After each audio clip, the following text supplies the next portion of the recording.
जळगावमधील चाळीसगाव तालुक्यातील बेपत्ता विद्यार्थिनीचा मृतदेह आढळून आल्याने एकच खळबळ उडाली आहे। शुक्रवारपासून बेपत्ता असलेल्या या 9 वर्षांच्या मुलीचा मृतदेह तरवाडे बुद्रुक गावाजवळच्या विहिरीमध्ये सापडला आहे।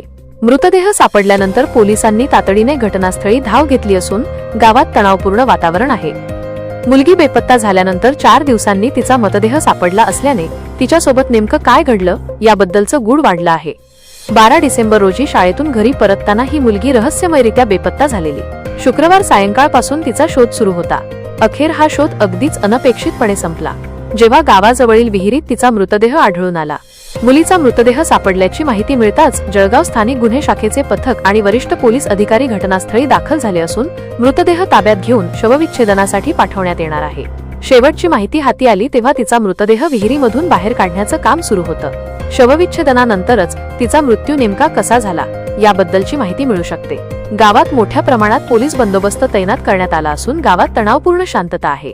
सदर मुलगी शुक्रवारी दिनांक 12 डिसेंबर रोजी सकाळी नेहमीप्रमाणे शाळेत गेली होती, मात्र सायंकाळपर्यंत ती घरी परतली नाही।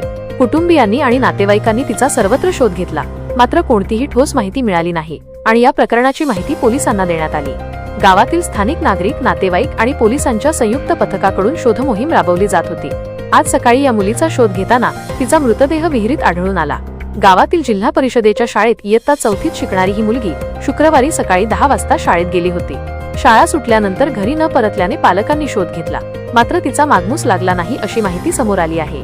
तिचे शाळेचे दप्तर गावाच्या वेशीबाहेर आढळले आहे, ज्यामुळे अपहरणाची शंका व्यक्त होत असतानाच तिचा मृतदेह सापडल्याने खळबळ उडाली आहे। गावातील चौकात लावलेल्या सीसीटीव्ही फुटेजमध्ये ती बॅग घेऊन चालत असल्याचं दिसून आलं।